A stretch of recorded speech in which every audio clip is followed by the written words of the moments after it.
అందరికీ మరణాత. బాగున్నారా?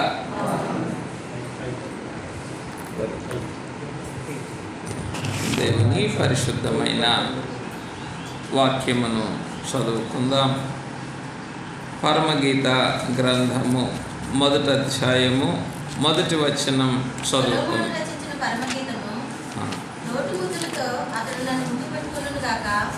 నీ ప్రేమ ద్రాక్షారసం కన్నా మధురము, నీవు పూసుకొని పరిమళ తైలము సువాసన కలది.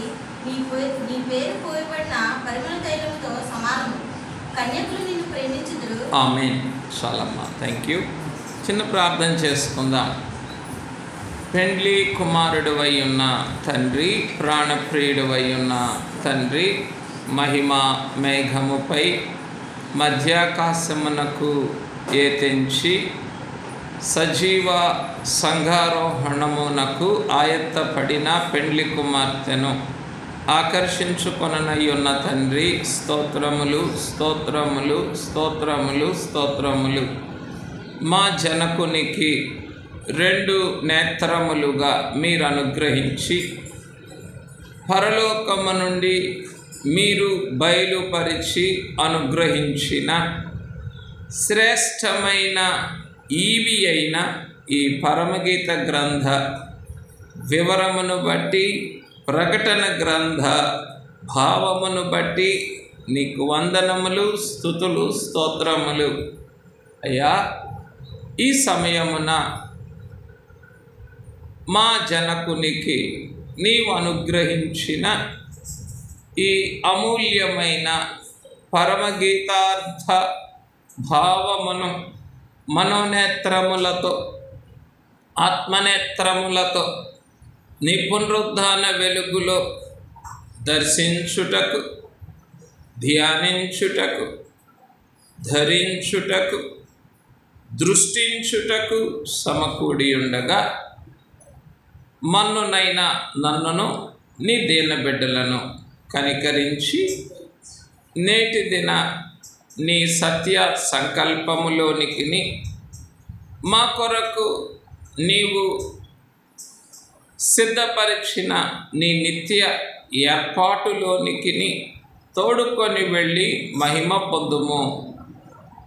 ప్రాణప్రియుడైన క్రీస్తు నామమున నీ పావనాత్మ సహాయము మెండుగా అనుగ్రహించుమని సాగిలపడి స్తుతించి సమర్పించుచున్నాము తండ్రి. ఆమేన్. పెండ్లి కుమారుడైన క్రీస్తు ప్రభువు యొక్క అతి పరిశుద్ధమైన కృపా సాన్నిధ్యమున సమకూడిన మనలను ఆత్మ తండ్రి పెండ్లి కుమారునికి తగిన పునరుద్ధానుడైన పెండ్లి కుమారునికి తగిన పునరుద్ధాన వధువుగా రూపాంతరపరుచుకొని మహిమ మేఘమెక్కించునుగాక. ఆమేన్.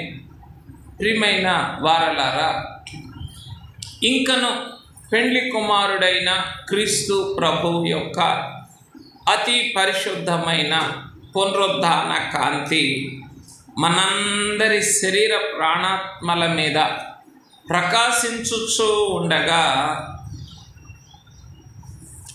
పునరుద్ధాన ఆత్మ అయ్యున్న పరిశుద్ధాత్మ తండ్రి పునరుద్ధాన వెలుగులో పరమగీత గ్రంథమును ధ్యానించటానికే మనకొక శ్రేష్టమైన తరుణమును అనుగ్రహించారు.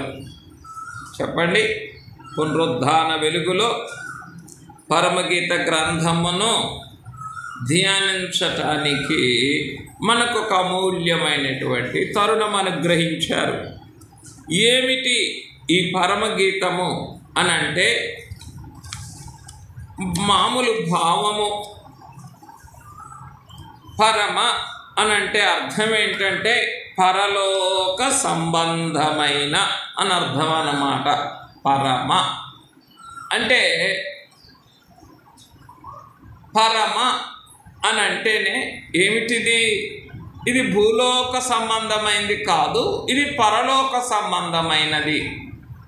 కనుక ఏమిటిది? ఇది ఒక గీతము. ఏ గీతము? పరలోక గీతము. పరలోక గీతము. ఇంకా ఎవరు పాడిన గీతము? భూలోకములో సిద్ధపడినటువంటి సంఘమును సంపాదించుకొనినటువంటి పెండ్లి కుమారుడైన క్రీస్తు ప్రభువును కలిసి పాడినటువంటి గీతము ఏమిటి? పరమగీతము. ఈ పరమగీత గ్రంథమే పెండ్లి కుమార్తె కలిగి ఉండవలసిన ప్రేమను మనకు సూచించేటటువంటి గ్రంథం. అనగా ప్రభువుని ఎలా ప్రేమించాలి చెప్పండి? ప్రభువును ఎలా ప్రేమించాలి? ఆ ఒక్క అంశమే. కూర్చోండి అమ్మా, ఎవరికైనా అసౌకర్యంగా ఉంటే పైన కూర్చోండి. ప్రభువుని ఎలా ప్రేమించాలి, ఆ ఒక్క అంశమే ఇందులోని ప్రధాన అంశం. కనుక పరమగీతము అనగా ప్రేమ గీతము. అలాగే ప్రకటన గ్రంథము అనగా మహిమ గ్రంథము. పరమగీతములోనేమో ప్రేమ ఉన్నది, ప్రకటన గ్రంథములోనేమో మహిమ ఉన్నది. భూలోకములో ఈ పరమగీత గ్రంథము యొక్క అనుభవములోని ప్రేమంతటిని కూడా, సహవాసమంతటిని కూడా మనం సంపూర్ణంగా కలిగి ఉంటే ప్రకటన గ్రంథము యొక్క పరలోకపు మహిమలోనికి మనం వెళ్ళగలం. ఇదేమో ప్రేమను చూపించేటటువంటి గ్రంథం. ఈ ప్రేమను బట్టి సిద్ధపరచబడిన మహిమను చూపించేటటువంటి గ్రంథం. కనుక ఈ రెండిటికి సంబంధం ఉంది. శరీరానికి ఆత్మకు ఎలాగున్న సంబంధం ఉన్నదో పరమగీత గ్రంథానికి ప్రకటన గ్రంథానికి కూడా అంతే సంబంధం ఉన్నది.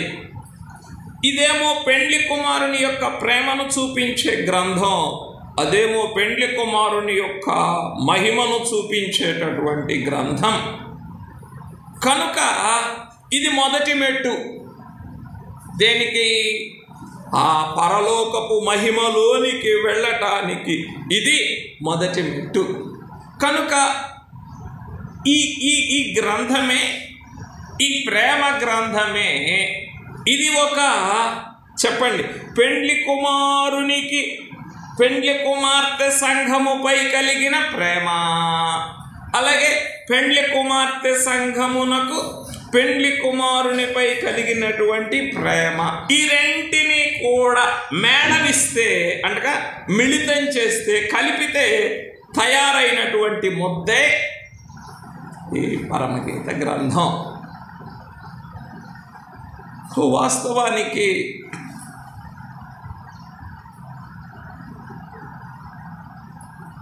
ఎల్లలు లేని దేవుని ప్రేమ ఏమిటి చెప్పండి?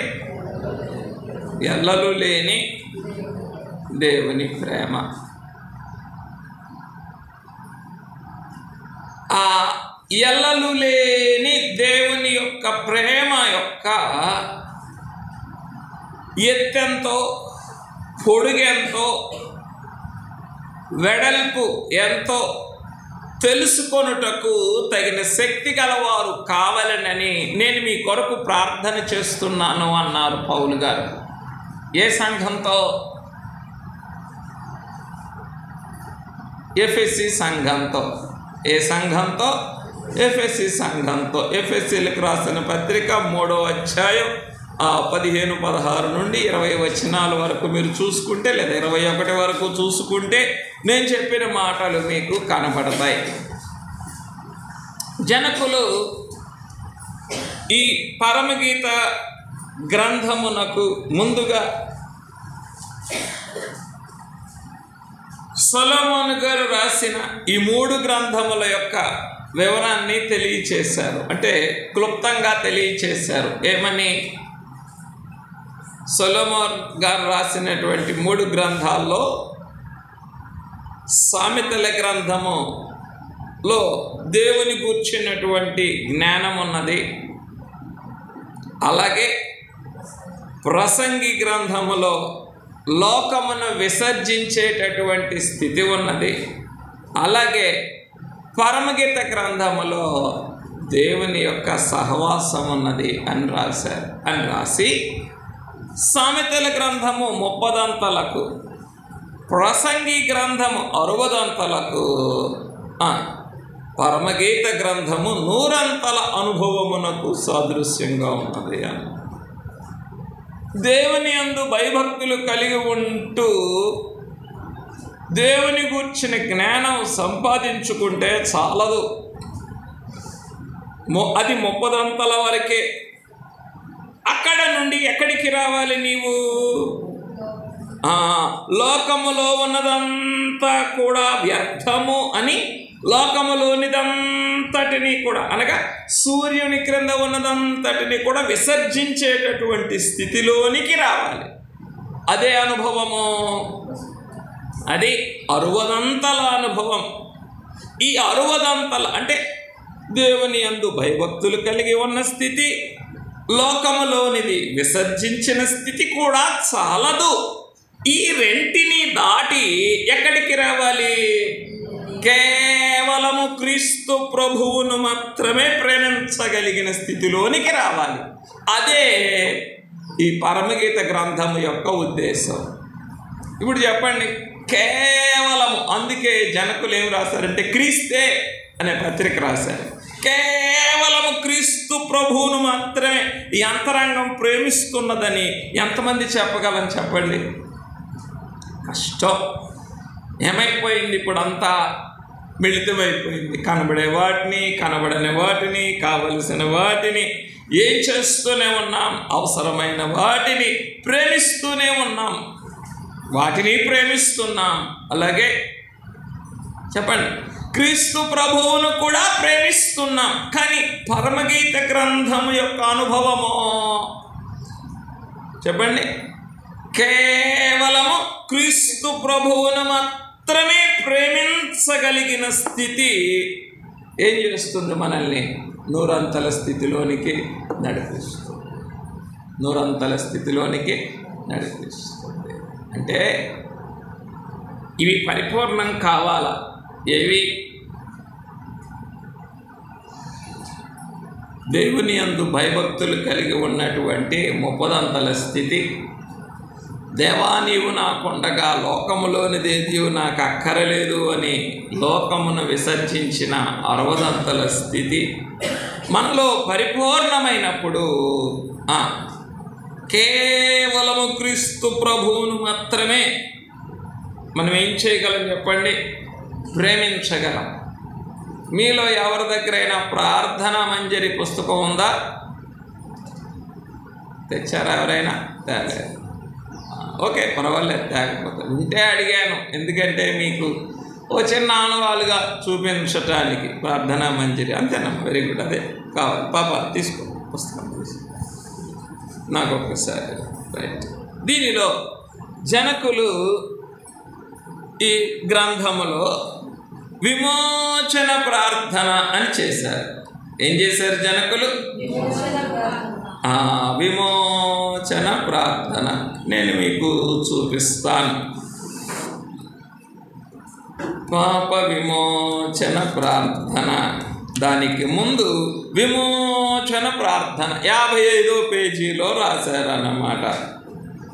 విమోచన ప్రార్థన. ఆ ప్రార్థనలో జనకులు ఏమి రాశారు అనంటే చదువుతాను. నాకు అవసరమైనటువంటి మాటలే నేను చదువుతాను. 56వ పేజీ మధ్యలో ప్రార్థన అని ఉన్నది. చివరి భాగం, లోకములోనున్న ఐశ్వర్యమంతా చూడగా అంతా పెంట కుప్ప అన్నాడు పౌలు. ఎవరంటారు? అట్టి అనుభవము నాకుంటే ఎంత సంతోషమో అనని అక్కడ ఇప్పుడు మనకు అవసరమైన మాటలు రాశారు. ఏమి రాశారంటే ఇది వినండి, ఇందుకొరకే, ఈ మాట కొరకే చెప్తున్నాను. ఎవరైనా వచ్చి గదిలో ఎవరున్నారంటే యేసు ప్రభువును నేనును ఉన్నాము అంటాము, 10 మంది ఉన్నా లేనట్లే. ఏమని రాశారు? గదిలో ఎవరున్నారు అంటే పెండ్లి కుమార్తె సంఘ విశ్వాసి ఏమని చెప్తుంది? నేను ప్రభువు ఉన్నాము. పెళ్లి జరుగుతుంది అనుకుందాం, 100 మంది ఉన్నారు గదిలో. జనకులు ఉదాహరణకి ఏమి రాశారు? 10 మంది ఉన్నా లేనట్లే. 10 మంది ఉంటే నీకు ఇంకా ఇక అసలు నువ్వు సాధారణంగా మానవ స్థితి ఏంటి? మనల్ని మనం మర్చిపోతాం. అయిన వాళ్ళు, రక్త సంబంధులు, ప్రేమించిన వాళ్ళు, అభిమానించే వాళ్ళు, ఏమిటి అందరూ క్రొత్తవారు, పాతవారు అందరూ ఉన్నారంటే ఏమైపోతాం? అలిసిపోతాం, పులిసిపోతాం, మర్చిపోతాం. ఏమిటి? మనమే కదా. ఎందుకని? ఆ మానవ స్థితి అటువంటిది. మన ప్రేమాభిమానాలు అంత గొప్పవి. కానీ పెండ్లి కుమార్తె సంఘమునకు 10 మంది ఉన్నా అది ఏమిటది? కేవలము క్రీస్తు ప్రభువును మాత్రమే ప్రేమించగలిగిన స్థితి. అందుకే చెప్పుకున్నాం ఏమని? 30 స్థితి చాలదు, అనగా దేవుని యందు భయభక్తులు కలిగి ఉన్న స్థితి చాలదు. దేవుని యందు భయభక్తులు కలిగి లోకములో ఉన్నదంతా కూడా విసర్జించినా చాలదు. ఏం కావాలి నీవు? కేవలము క్రీస్తు ప్రభువునే ప్రేమించగలిగిన స్థితిలోనికి వచ్చి అప్పుడు మనకేం దొరుకుతుంది చెప్పండి? పరమగీత గ్రంథ సహవాస ప్రవేశం దొరుకుతుంది. లేకపోతేనో అంటే మేము మా చిన్న మందిరంలో, చిన్న సంఘంలో చెప్పుకునే మాట, 1 నుంచి 99 వరకు రావటానికి పడిన ప్రయాస కన్నా 99 నుండి 100లోనికి రావటానికి పడవలసిన ప్రయాసే అనంతం.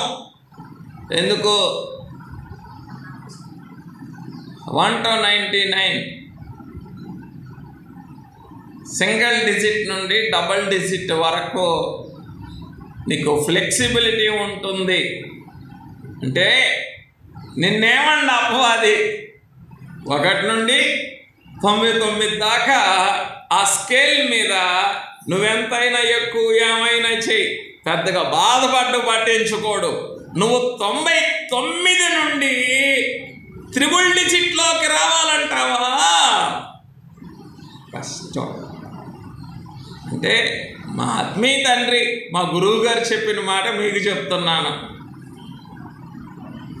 పెండ్లి కుమారుడు మధ్యాకాశానికి వచ్చినప్పుడు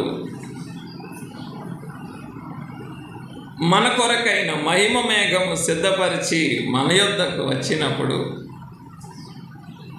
1 అడుగు మేఘములో పెట్టి 1 అడుగు, ఇంకొక అడుగు మేఘములో పెట్టే సమయములో కూడా నిన్ను లాగేయటానికి ప్రయత్నిస్తాడు, జాగ్రత్త అని అన్నారు. లాగేయటానికి ఎవరు? లాగేయటానికి ప్రయత్నిస్తాడు, జాగ్రత్త అని అన్నారు. ఆయన మధ్యాకాశానికి వచ్చి సంఘము ఆరోహణం కావటానికి వాక్యములో చెప్పబడిన సమయం ఎంత? రెప్పపాటు. Just blink. అంటే ఒక రెప్పపాటు కన్ను మూసి తెరిసే లోపు ఏమైపోతుంది? సంఘమే ఎత్తబడిపోతుంది. అటువంటిది మార్పు చెందిన సంఘమే ఆరోహణానికే 1 రెప్పపాటు కాలం. అంటే నువ్వు ఒక అడుగు మేఘంలో పెట్టి ఇంకొక అడుగు మేఘంలో పెట్టడానికి ఉన్న సమయం ఎంత? అది కొలవగలవా? అది కొలవ అంటే ఆరోహణం అయ్యే సమయమే రెప్పపాటు. మార్పు చెంది దేవుడయ్య గారు ఆరోహణం చెంది మార్పు చెంది ఆరోహణం అయ్యే సమయమే రెప్పపాటు అయితే నువ్వు ఒక అడుగు పెట్టేది ఎప్పుడు, ఒక అడుగు పెట్టిన తర్వాత ఇంకొక అడుగు పెట్టేది ఎప్పుడు, ఆ రెప్పపాటులో ఇంకెంతది? ఆ సమయం కూడా ఏం చేయడకు అది వదులుకోవటానికి ఊరుకోడు, ఏదో ఒక రీతిని. అంటే దాని అర్థం ఏంటి? వాడిని గొప్ప చేయాలని కాదు, నీ సిద్ధపాటును సంపూర్ణం చేయాలి. నీ సిద్ధపాటుని అంటే ఏంటి? నీ సిద్ధపాటు సంపూర్ణం అవటం అంటే ఇందా చెప్పుకున్న మాటే ఏమిటా మాట? కేవలము, నేను చెప్పిందే చెప్పాలి, మీకు తోచింది చెప్పకూడదు. కేవలము క్రీస్తు ప్రభువునే ప్రేమించగలిగిన స్థితి. ఎందుకు ఆ కేవలం క్రీస్తు ప్రభువునే ప్రేమించగలిగిన స్థితి? ఎందుకు ఆ మాట? గదిలో ఎవరున్నారో నేను నా ప్రభు, నేను నా ప్రభు, అది జనకుని మాట. 10 మంది ఉన్నా లేనట్లే అన్నారు. 10 మంది కాదు, అక్కడ జనకుని కాలం 10 మంది, నీకు 100 మంది కావచ్చు, రాకడ సమయానికి 1000 మంది కావచ్చు. 1000 మంది ఉన్నా లేనట్లే. కష్టం కదా. మన చుట్టూ ఉన్న పరిధిని, మన వాతావరణాన్ని మనం మర్చిపోగలమా? దేని కొరకు? కేవలము పెండ్లి కుమారుని మీదే మనసు పెట్టుకునేటంత ప్రేమతో మనం అంత కనబడేదంతా మర్చిపోగలమా? వాక్యం కూడా చెప్పట్లేదా? ఏమని? దృశ్యమైనవి అనిత్యములు, అదృశ్యమైనవి నిత్యములు. వాక్యం చెప్తుంది కదా. అయినా మన సిద్ధపాటు అక్కడి వరకు సంపూర్ణం కాదు. ఎక్కడి వరకు? కేవలము క్రీస్తు ప్రభువును మాత్రమే ప్రేమించగలిగిన స్థితి. అక్కడి వరకు మన సిద్ధపాటు సంపూర్ణం అవటానికే చెప్పండి, ఆ మాట చెప్పాల్సి వచ్చింది మీ తండ్రి. అక్కడ వరకు మన సిద్ధపాటు సంపూర్ణమైపోతే ఇకప్పుడేమనగలం? దర్జాగా నరుడు నపవాదియు నడ్డు పరుపలేరనుచున్నది, వరుడడుగో అనుచున్నది, పాపహరుడను. అంటే ఇవన్నీ కూడా పరిచయం మాటలు. ఇంకా వెళ్ళలేదు మనం లోపలికి. ఈ పరిచయం పూర్తయితే అప్పుడు ఏం చేయవచ్చు? మనం నెమ్మదిగా కొంచెం ఊరికే, అంటే క్షమించండి ఆ మాట, అంటే ఆ ఉదాహరణ ఎందుకు చెప్తున్నానంటే, ఊరికే వెళ్ళటమే తెలిసి బయటికి రావడం తెలియని అభిమన్యుడికి లాగా వెళ్ళి ఊరికే ఏమి ఏదో ఒకటి చేసి మనకు తోచింది చేసి అట్లా ఆగిపోవటానికి కాదు. వెళ్ళి ఏం కావాలి మనం చెప్పండి? అక్కడ లోనికి వెళ్ళి ఎగిరి వెళ్ళిపోవాలి అందుకొరకు. కాబట్టి మన యొక్క సిద్ధపాటును సంపూర్ణం చేసుకోవడానికే ఈ పరిచయం మాటలన్నీ చెప్తున్నాను. ఎందుకు ఈ 3 మాటలు చెప్పాను? జనకులు ఈ 3 ఎందుకు చెప్పారు అని అంటే, ఈ 3 కొరకు. ఇందా చెప్పుకున్నాం, దేవుడు లోకమును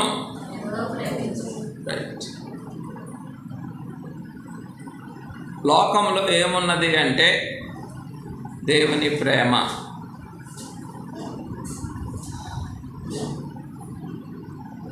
యోహాను సువార్త ఒక్కసారి చూడండి, 1వ అధ్యాయం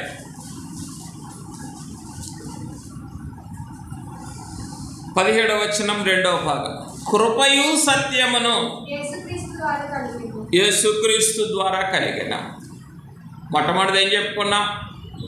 దేవుడు లోకమును ఎంతో ప్రేమించెను. తండ్రి ఆఫీసులో ప్రేమ దొరుకుతుంది. కృపయు సత్యమును యేసుక్రీస్తు ద్వారా కలిగెను. కుమారుడి ఆఫీసులో కృప దొరుకుతుంది. మరి 3వ వారు ఎవరు? పరిశుద్ధాత్మ తండ్రి. మరి పరిశుద్ధాత్మ తండ్రి గారి ఆఫీసులో ఏం దొరుకుతుందో ఊరికే ఒక రాయి వేసి చూడండి, గెస్ చేయండి.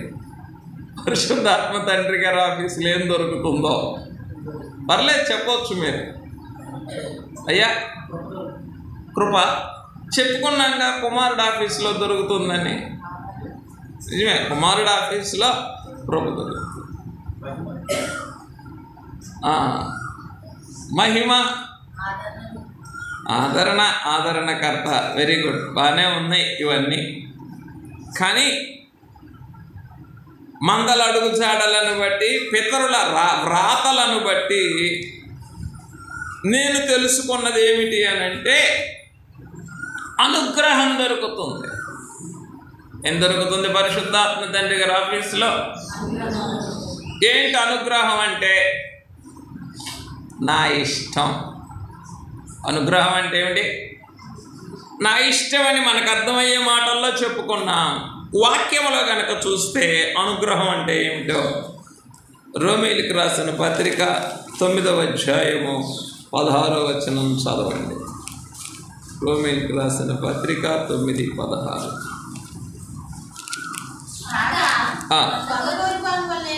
కాగా పొందగోరు వాని వలననైనను, అయ్యా నేను ఆశిస్తున్నానయ్యా, నేను పొందగోరాలని అనుకుంటున్నాను. ఎందుకు? నేను ఆశపడుతున్నాను ఈ ఉద్యోగానికి. దీనికి ఏముంది? నాకు ఎందుకు పొందగోరుతున్నాను? నువ్వు చెప్పినటువంటి క్వాలిఫికేషన్స్ అన్నీ నాకున్నాయి. కాగా పొందగోరు వాని వలననైనను, 2 ప్రయాసపడు వాని వలననైనను. ఎవరు ప్రయాసపడేవారు? అయ్యా ఒక ఆయన వచ్చి నాకు ఎలిజిబిలిటీ ఉంది అంటున్నాడు. ఇంకొక ఆయన వచ్చి ఏమంటున్నాడు? నాకు ఎక్స్పీరియన్స్ ఉందయ్యా అంటున్నాడు. అయ్యా నేను ఎన్నో సంవత్సరాలు దీని కొరకు ఏం చేశాను? ప్రయాసపడ్డాను, కాబట్టి పోస్ట్ నాకు రావాలి. కాగా పొందగోరు వాని వలననైనను, ప్రయాసపడు వాని వలననైనను కాదు, కానీ కరుణించు దేవుని వలననే అగును. ఇది అనుగ్రహం అంటే ఏమిటి చెప్పండి? కరుణించు అగును. ఒక తల్లి వచ్చి పాయింట్ బ్లాంక్గా గురిపెట్టింది యేసు ప్రభువుకి తుపాకీని. ఏమని? నాయనా నీ కుడి ప్రక్క ఒక కొడుకుని పెట్టుకో నిత్యత్వంలో, ఇంకో కొడుకుని ఇంకంతే తండ్రి. నీకు ఎంతమంది కొడుకులున్నా, ఎంతమంది కూతుళ్ళున్నా, ఈ 2 కొడుకుల తర్వాతే నీకు, నా 2 కొడుకుల తర్వాతే తప్ప ఇంకెవరు కూడా నీకు కాదు. గురిపెట్టింది ఆమె. ఆయన కూడా ధీటుగానే చెప్పారు. ఏమని? నేను త్రాగుచున్న గిన్నెలోనేది మీరు త్రాగలరా అబ్బాయి అన్నారు. వాళ్ళు ఏమన్నారు? వాళ్ళు ఎస్ అన్నారు, నేను తాగుతామన్నారు. అక్కడే అనలే, నేను పొందుచున్న బాప్తిస్మము మీరు పొందగలరా అని అడిగారు. మేము పొందుతాం, నో ఇష్యూ. ఎందుకో? మా అమ్మ మాట నెరవేరాలి, మా తల్లి కోరిక సఫలం కావాలి, ఏమైనా పర్వాలేదు, we will do it at all cost. ఏమైనా పర్వాలేదు, మేము చేస్తామన్నా. అప్పుడు ప్రభువు చెప్పింది ఏంటో వినండి, తీసి చదవటం ఒకసారి. మార్క్స్ వార్త, వార్తల్లో ఉన్నది కానీ మార్క్స్ వార్త చూడండి, 39-40 వచనాలు చదవండి. మార్క్స్ వార్త 10:39-40. 10 అని చెప్పకపోతే ఏమి మీకు? మీరు ఎత్తుకోవద్దా? మీరు తీసి చదవాలా? కథ అంతా చెప్పాను కదా.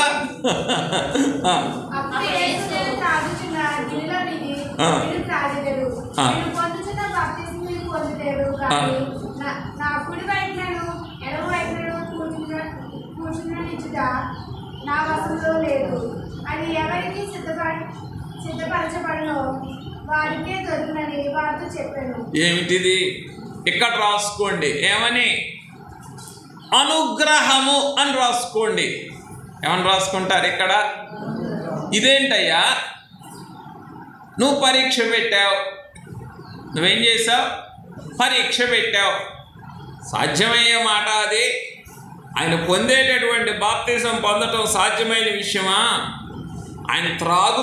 ఆయనే తండ్రి, ఈ గిన్నెలోనిది త్రాగుట నా వల్ల కాదు అని ఆయనంటే, ఆయనే ప్రార్థన చేస్తే గెత్సెమని ఆ గిన్నెలోని త్రాగటం మన వల్ల అవుతుందా? అటువంటిది ఒకవేళ మనం చేసినా కూడా అది ఎవరి కొరకు సిద్ధపరచబడేనో, ఆయన కుడివైపునైనా ఎడమ వైపునైనా కూర్చుండనిచ్చుట నా వశములో లేదు. అది ఎవరి కొరకు సిద్ధపరచబడినో దాని పేరు అనుగ్రహం. ఇప్పుడు చెప్పండి, తల్లి దగ్గర ఏం కనపడింది? పొందబోరిన స్థితి కనపడిందా లేదా తల్లి దగ్గర? అయ్యా నా కొడుకులయ్యా, నీ శిష్యులు కదా, ఇంకా నువ్వు ప్రేమించిన శిష్యుడు కదా, నా కొడుకులయ్యా. తల్లి దగ్గర ఏం కనపడింది?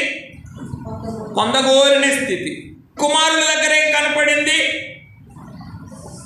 ప్రయాసపడిన స్థితి లేదా? మరి ఆయన తాగిన గిన్నెలోనిది త్రాగటం అంత తేలిక? ఆయన పొందుతున్న బాప్తిసం పొందటం అంత తేలిక?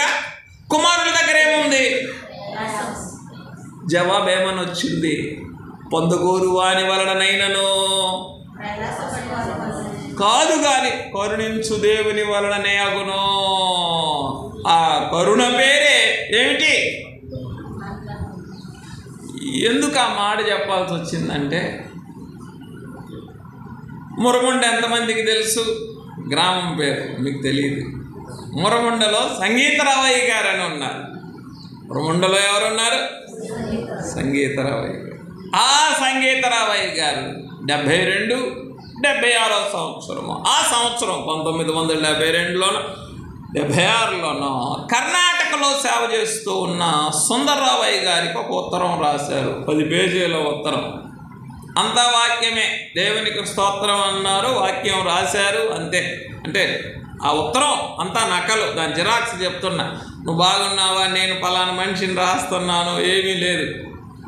వాక్యంతో ఎత్తుకున్నారు, వాక్యంతోనే ఆరంభించి అంతా యోబు గారి గురించి రాశారు. దాని నిండా యోబు గారి గురించే ఉంది. అంతా రాసి అందులో ఒక వాక్యం రాశారు. బైబిల్ అంతటిలో అనుగ్రహము గొప్పది, బైబిల్ అంతటిలో అని రాసి అండర్లైన్ చేశారు ఆ మాటని. ఏందయ్యా, దేవుని ప్రేమ గొప్పది కాదా? మేము ఇంతకాలం నమ్ముకున్న యేసుక్రీస్తు ప్రభు అనుగ్రహించే కృప గొప్పది కాదా? గొప్పదే, గొప్పదే. ఎందుకు గొప్పది? దేవుని ప్రేమ మాత్రమే నువ్వు తెలుసుకుంటే లోకంలోనే ఉంటావు. కుమారుని యొక్క కృప మాత్రమే తెలుసుకొని ఉంటే చెప్పాలి సంఘంలోనే ఉంటావు. పరిశుద్ధాత్మ తండ్రి గారి అనుగ్రహంలోనికి వస్తేనే మేఘంలో ఉంటాం. అది దాని భావం. బైబిల్ అంతటిలో అనుగ్రహము అంటే ఆయన మంచివారి మీద చెడ్డవారి మీద తన సూర్యుని ఉదయింపజేయుచున్నాడు = దేవుడు లోకమును ఎంతో ప్రేమించిన స్థితి. విశ్వాసము ద్వారా కృపచేతనే మీరు రక్షింపబడితిరి. ఇది సంఘములో ఉన్నటువంటి కృపా సత్య సంపూర్ణుడైన క్రీస్తు ప్రభువును బట్టి ఇవ్వబడినటువంటి కృపా మహదైశ్వర్యము. విశ్వాసము ద్వారా కృపచేతనే మీరు దైవత్రిత్వము యొక్క పరిపూర్ణమైన స్థితి మన మానవ త్రిత్వమునకు దొరకని ఎడల పెండ్లి కుమార్తె యొక్క పారమార్థికమైన మహిమలోనికి మనం ఎన్నడనూ వెళ్ళలేమో. ఏం చెప్పాను బాబు? చెప్పు. దైవత్రిత్వము యొక్క పరిపూర్ణత మన మానవ త్రిత్వమునకు సంపూర్ణముగా దొరకని ఎడల పెండ్లి కుమార్తె యొక్క పారమార్థికమైన స్థితిలోనికి మనమెన్నడనో చాలయ్యా. తండ్రిచ్చే ప్రేమ చాలు నాకు, చాలయ్యా. కుమారుడిచ్చే తండ్రిచ్చే ప్రేమ చాలంటే లోకంలో బాగుంటాం 4 రోజులు. కుమారుడిచ్చే కృప చాలు నాయన అని అంటే సంఘంలో ఉంటాం ఇంకో అదనంగా ఇంకో 4 రోజులు. ఈ 2 శాశ్వతమా? ఈ మందిరాలు శాశ్వతమా? ఈ సంఘాలు శాశ్వతమా? పరమదేవుని మందిరమే నా ఇల్లు అన్నారు కదా, ఇంకేంటయ్యా? ఇదే కదా, ఇదే శాశ్వతం కదా. పరమదేవుని మందిరమే నా ఇల్లు, లోకంలోని కీడులు తప్పించుకోవడానికి, అంతేగాని మేఘంలోనికి వెళ్ళటానికి కాదు. మేఘంలోనికి వెళ్ళాలి అని అంటే చెప్పండి, లోకాన్ని విడువు, సంఘాన్ని విడువు. విడిచినప్పుడే అంటే తండ్రిచ్చిన ప్రేమను దాటుకొని కుమారుడిచ్చినటువంటి కృపను బొత్తిగా అనుభవించి పరిశుద్ధాత్ముడు సిద్ధపరిచిన అనుగ్రహంలోనికి రా. ఆ అనుగ్రహమే ఏం చేస్తుంది? ఈ పెండ్లి కుమార్తె యొక్క పారమార్థికమైన మహిమలోనికి తీసుకొని వెళుతుంది. ఆ అనుగ్రహమే ఏం చేస్తుందయ్యా అనంటే కేవలము క్రీస్తు ప్రభువును మాత్రమే ప్రేమించగలిగిన స్థితిని నేర్పిస్తుంది. జనకులు రాయలేదా? కన్యకలెందరో ఉండగా రాజు ఎస్తేరును మాత్రమే ప్రేమించెను. అందరూ ఉన్నారు, అందరికీ సంవత్సర కాల తర్బీదు పూర్తయిపోయింది. కానీ ఎస్తేరు మాత్రమే ఆయన దృష్టికి దయాదాక్షిణ్యములు. అది అన్నమాట. ఏమిటి అనుగ్రహం అంటే? ఆ మాట ఈరోజు మీకు ఇక నాటుకుపోవాలి. ఆ మాట అనుగ్రహం. అనుగ్రహం ఇప్పటి వరకు అంతా ఆయన కృపను బట్టి బాగున్నాను, నిజమే నిజమే నిజమే. కానీ అనుగ్రహంలోకి రాకపోతే మేఘం ఎక్కలేం. అంటే అనుగ్రహంలోకి రాకపోతే, అదే చెప్పాను కదా ముందేమని, 1 నుంచి 99 వరకు రావటం, ఆ స్కేల్ మీద సిద్ధపడటం సంతోషం తేలికే. కానీ 1 నుంచి 99 వరకు రావటానికి ఉన్న ప్రయాస కంటే 99 నుండి 100లోకి రావటానికి ఉన్న ప్రయాస అనంతం. అంటే చాలా కష్టం, చాలా కష్టం. అంటే ఎందుకు కష్టం అని చెప్తూ ఉన్నానంటే, అన్నిటికీ ఆయేసే తెలుసునా అని అనుకొని నోరు మూసుకొని కూర్చోవాలి.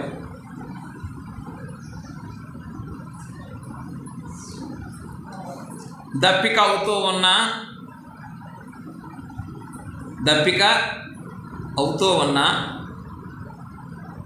దప్పి తీర్చేటటువంటి గోదావరి జలాలకలాగా ఉదయం స్నానం చేస్తే అదే సంతోషం వేసింది.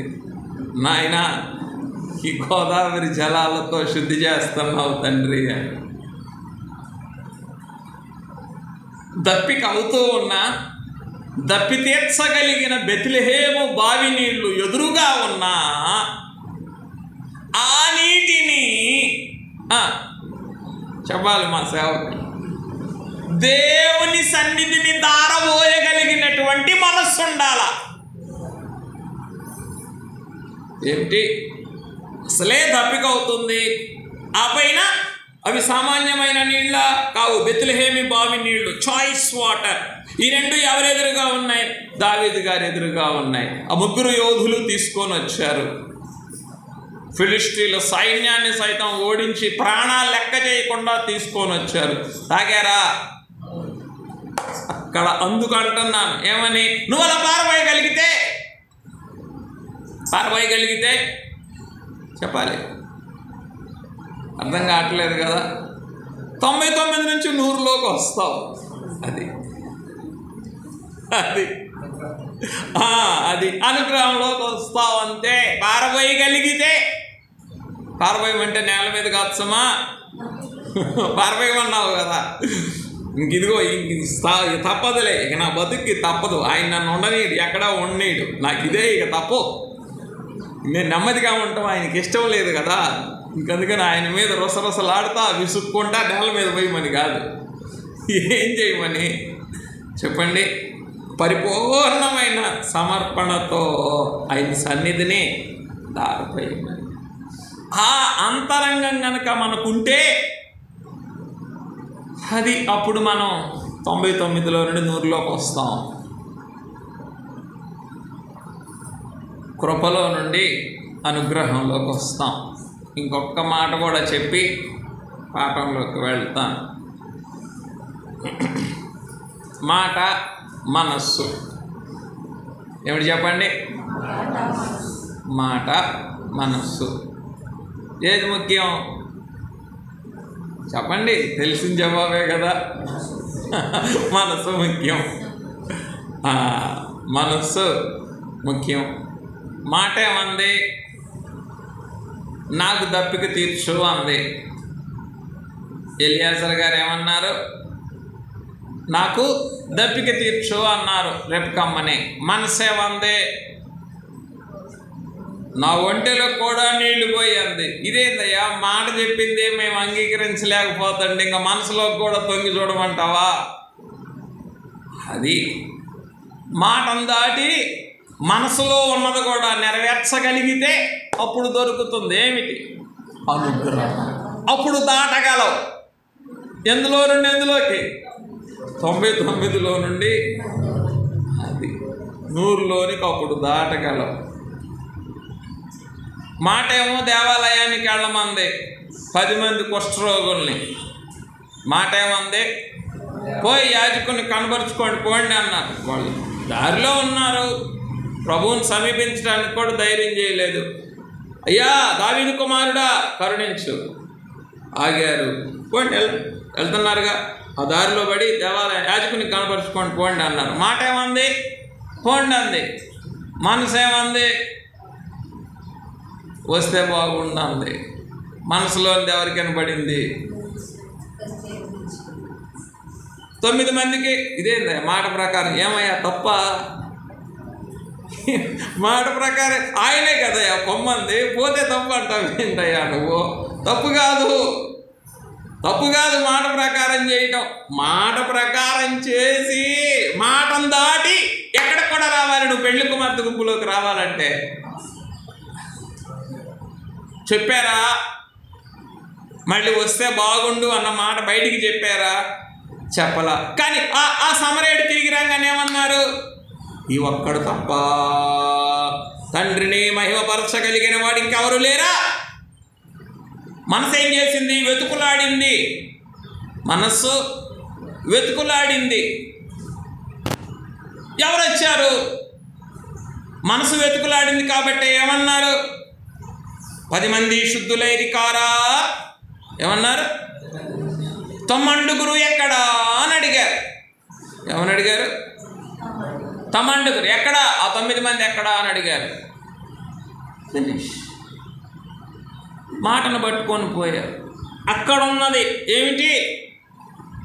99లో నుండి 100లోనికి రాగలిగినటువంటి స్థితి. ఈరోజు మాట ప్రకారమే చేయగలిగే స్థితి లేదు. ఎందుకంటే మన చుట్టూ ఉన్నటువంటి వాతావరణం అలా ఉన్నది. అప్పుడు ఏం చేస్తాం చెప్పండి? పోగొట్టుకుంటాం. దేన్ని? మాటలోనిది మనస్సులోనిది నెరవేర్చిన పెండ్లి కుమార్తె యొక్క పారమార్థికమైనటువంటి అంతస్తును పోగొట్టుకుంటాం.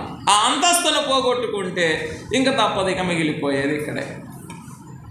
కొంచెం అయ్యా నిద్ర వస్తుంటే నీళ్ళు తాగండి, ఇంకేమన్నా. ఇప్పుడు వెళ్దాం. జనకులు చెప్పినటువంటి ఆ 3 సామెతల గ్రంథంలోని 30 అనుభవం, ప్రసంగి గ్రంథంలోని 60 అనుభవం, అలాగే దాటిన తరువాత ఈ పరమగీత గ్రంథములోని 100 అనుభవంలోనికి మనం రాగలమని చెప్పారు. ఆ క్రమాన్ని ఆధారం చేసుకొని తండ్రి ఆఫీసులోని ప్రేమను దాటి, కుమారుడి ఆఫీసులోని కృపను దాటి, పరిశుద్ధాత్మ తండ్రి గారి ఆఫీసులోని అనుగ్రహంలోనికి వస్తేనే ఎందులోనికి వస్తాం? ఈ పరమగీత గ్రంథము యొక్క ప్రారంభంలోనికి మనం వస్తాం. ఇందులోనికి రాకపోతే కష్టం. కనుక ఈ గ్రంథములో ఏమున్నది అంటే సిద్ధపడిన సంఘ స్వరూపం ఇందులోనే ఉన్నది. సిద్ధపడవలసిన స్థితి లేదు సుమా.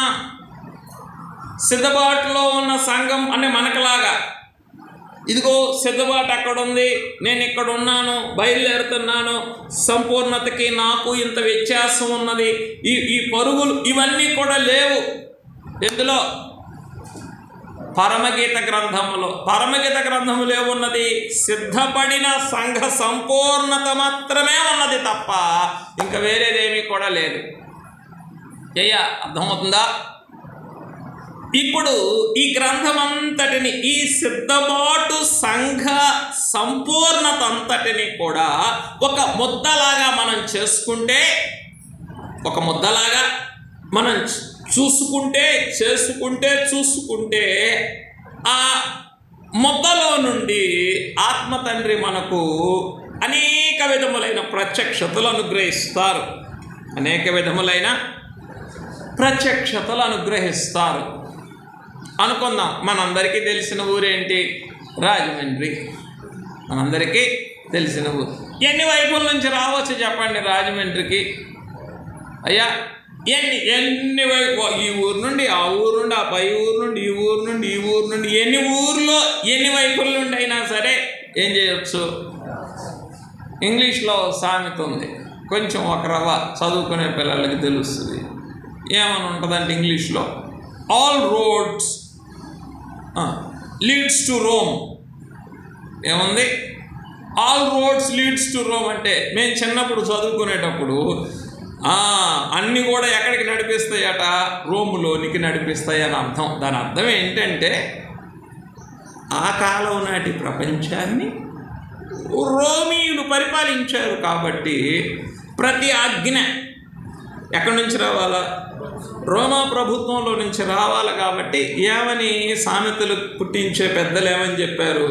All roads leads to Rome. నేను చిన్నప్పుడు 6వ తరగతి 5వ తరగతి చదువుకునేటప్పుడు ఒరే ఈ సామెత తిన్నాం కదా, ఇది మా తెనాల్లో ఇది 3 కాలువల వీధి ఉంది, ఇటు నుంచి వెళ్ళినా కూడా రోమ్ వస్తుందా అనుకునేవాడిని. ఈ వీధిలో ఇదే కదా మా ఊరికి పెద్ద రోడ్డు, ఈ ఊరిలో పడిపోయినా వస్తుందా అనంటే దాని అర్థం అది అన్నమాట. అట్లా ఎందుకు చెప్పుకుంటున్నామంటే, ఆ మాట ఎందుకు చెప్పుకుంటున్నామంటే ఈ సిద్ధపడిన సంఘ సంపూర్ణతలో నుండి ఆత్మ తండ్రి ఏం చేయగలరు? ఎన్ని ప్రత్యక్షతలైనా అనుగ్రహించగలరు. ఇదొక ముద్ద. ఇప్పుడు ఆ ముద్దలో నుండి ఏ ముద్ద? సిద్ధపడిన సంఘ సంపూర్ణత అనగా పెండ్లి కుమార్తె యొక్క పారమార్థికమైన స్థితి. ఆ సంపూర్ణతలో నుండి ఏం చేయగలరు ఆత్మ తండ్రి? ఏ ప్రత్యక్షత అయినా కూడా ఇవ్వగలరు, ఎన్ని ప్రత్యక్షతలైనా కూడా ఇవ్వగలరు. ఆ క్రమములో ఆ మాటను బట్టి ఈ దినం ఏం చేద్దామయ్యా అంటే చెప్పండి, పునరుద్ధాన వెలుగులో పరమగీత గ్రంథ ధ్యానములు. ఏమిటి చెప్పండి? పునరుద్ధాన వెలుగులో పరమగీత గ్రంథాన్ని ధ్యానం చేసుకుందాం. కావాలా? పునరుద్ధాన వెలుగులో ధ్యానం చేద్దామా, లేకపోతే చెప్పండి బొమ్మరాలయం వెలుగులో చేద్దామా? పునరుద్ధాన వెలుగులో ధ్యానం చేద్దాం. ఎందుకంటే మన ముందున్నటువంటి కాలం అటువంటిది కనుక. అందుకే జనకులు అన్నారన్నమాట, ప్రభుయేసు రూపే సంఘ వధువు ధరించే నామే విభవమేమని నేను వర్ణించగలను అన్నారు. ఆ వైభవాన్ని నేను ఏమని వర్ణించగలను అంటే అదొక అపారమార్థికమైనటువంటి స్థితే ఒక అనంతమైనది అని అర్థం అన్నమాట. కనుక ఆ స్థితిని ఏం చేద్దాం? ఇప్పుడు పునరుద్ధాన వెలుగులో ధ్యానం చేద్దాం. రెండు మీ ముందుకు ఉంచాలనుకున్న ఈ 2 రోజులు, ఒకటి పునరుద్ధాన వెలుగులోని పరమగీత గ్రంథ ధ్యానములనే హెడ్డింగ్లో, ఒకటి పునరుద్ధాన వెలుగులో పునరుద్ధానమగుచున్న పెండ్లి కుమార్తె. పునరుద్ధాన వెలుగులో పునరుద్ధానమైన పెండ్లి కుమారుడు. ఇంకా అంతే కదా. పరమగీత గ్రంథం అంతా ఇద్దరే, ఒకరు పెండ్లి కుమారుడు, ఇంకొకరు పెండ్లి కుమార్తె. ఈ ఇరువురిని కూడా ఎందులో చూద్దాం? పునరుద్ధాన వెలుగులో మనం ధ్యానం చేద్దాం. ఈ ఇరువురిని కూడా పునరుద్ధాన వెలుగులో ధ్యానం చేద్దాం. మరి మొట్టమొదటి ఎవరిని ధ్యానం చేయాలంటే పెండ్లి కుమార్తెనే ధ్యానం చేయాలా? మొట్టమొదటి ఎవరిని ధ్యానం చేయాలి? పెండ్లి కుమార్తెనే మనం ధ్యానం చేయాలి. ఏమ్మా, ఎందుకని? ఈ గ్రంథాన్ని ఎవరు ఆరంభించారో, ఈ గ్రంథం అంటే ఈ పాటని ఎవరు ఆరంభించారు? పెండ్లి కుమారుడు ఆరంభించారా, పెండ్లి కుమార్తె ఆరంభించిందా? ఏంటో పెండ్లి కుమార్తె ఆరంభించింది. ఏం పెండ్లి కుమారుడు ఆరంభించలేదా? అయ్యా ఏంటో వెరీ గుడ్. ఇది న్యూట్రల్ అన్నమాట, మధ్య మార్గం. రైట్. పెండ్లి కుమార్తె ఆరంభించింది. ఎందుకని? నోటి ముద్దులతో అతడు నన్ను అంటే ఉన్న మనిషిని అంటుందా? ముద్దు పెట్టుకున్నాడు అని అంటుందా? కానీ ముద్దు పెట్టుకొనుగాక అని కోరుకుంటుందా? నోటి ముద్దులతో అతడు నన్ను ముద్దు పెట్టుకొనుగాక అని కోరుకుంటుంది. అంటే ఏమిటి అని అంటే, ఆయన ఉన్నాడా? లేడు. కానీ లేకపోయినా ఆయనను జ్ఞాపకం చేసుకొని ఏం చేస్తుంది? ఈ గీతాన్నే ఆరంభిస్తుంది. ఎవరు? సిద్ధపడినటువంటి సంఘము. సిద్ధపడినటువంటి సంఘము. కనుక ఈ గీతాన్ని ఆరంభించింది మొట్టమొదటగా పెండ్లి కుమార్తె. ఆ తర్వాత ఈ గీతాన్ని కొనసాగించింది పెండ్లి కుమారుడు. ఈ గీతాన్ని చివరికి చెప్పండి, ఈ గీతాన్ని ఎవరు ముగించారో కూడా చూడండి. పరమగీత గ్రంథము చివరధ్యాయము చివర వచనము, నా ప్రియుడా త్వరపడుము.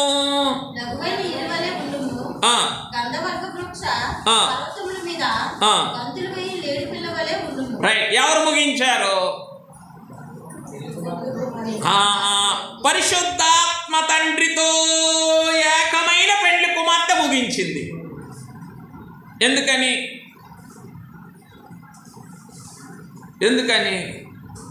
ముందేమో పెండ్లి కుమార్తె ప్రారంభించింది అని అన్నాము, ముగింపులో ఏమని చెప్పాం? పరిశుద్ధాత్మ తండ్రితో కలిసిన పెండ్లి కుమార్తె ముగించింది అన్నాం. ఎందుకని అని అడుగుతున్నాం. 22:17 ఏముంది అమ్మా? అయ్యో, కీర్తన 22:17. ప్రకటన గ్రంథం 22:17 ఏముంది?